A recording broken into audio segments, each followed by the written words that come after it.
आणखी एक breaking news आहे। महाराष्ट्र इमारत आणि इतर बांधकाम कामगार कल्याणकारी मंडळाच्या वतीने सुरू असलेल्या बांधकाम कामगार नोंदणीत आणि बांधकाम कामगारांना मिळणाऱ्या विविध योजनांचे लाभ मिळवून देत असताना बांधकाम कामगारांची आर्थिक लूट होत असल्याचा प्रकार उघडकीस आलाय।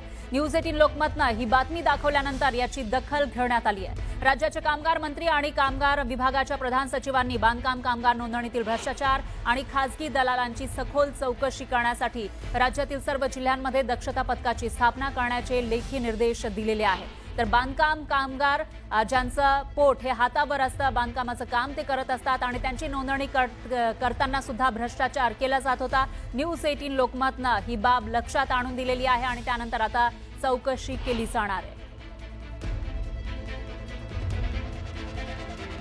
दरम्यान याविषयी अधिक माहितीसाठी आपले प्रतिनिधी सचिन तोडकर हे आपल्यासोबत फोन लाईनवर जोडले गेले आहेत। सचिन, काय सांगाल? बांधकाम कामगारांची लूट या ठिकाणी सुरू होती। न्यूज 18 लोकमतने ही बातमी दाखवली आणि आता कार्यवाही होताना दिसते। नेमकी कशा पद्धतीचं ही कारवाई होणार आहे आणि कधीपर्यंत होऊ शकेल पूर्ण? खरं तर फरार न्यूज 18 लोकमतच्या बातमीची दखल घेत बांधकाम कामगार कल्याण मंडळाने बांधकाम कामगारांना वाटण्यात येणाऱ्या भाड्यांच्या योजनेला तत्काळ स्थगिती दिली होती। तर आता न्यूज 18 लोकमतच्या बातमीची दखल घेत राज्याच्या कामगार मंत्री व कामगार विभागाच्या प्रधान सचिवांनी बांधकाम कामगार नोंदणीतील अनागोंदी भ्रष्टाचार व खासगी एजंटांच्या सखोल चौकशीसाठी राज्यातील सर्व जिल्ह्यांमध्ये दक्षता पथकाची स्थापना करण्याचे निर्देश दिले आहेत। विशेष म्हणजे प्रत्येक जिल्ह्यात स्थापन करण्यात येणारे दक्षता पथक हे स्वतःच्या जिल्ह्यात नव्हे तर दुसऱ्या जिल्ह्यात जाऊन भ्रष्टाचाराची व खासगी एजंटांची चौकशी करणार आहे। या तपासणीमध्ये कामगार नोंदणीतील कागदपत्रांची तपासणी करण्यात येणार आहे। काही बोगस कागदपत्र जोडली आहेत का?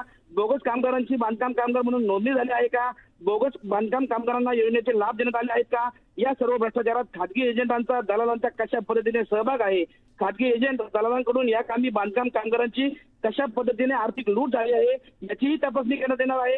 विशेष म्हणजे या दक्षता पथकाच्या तपासणीत दोषी आढळणाऱ्यांवर फौजदारी गुन्हे दाखल करण्याचे निर्देशही या दक्षता पथकांना देण्यात आले आहेत।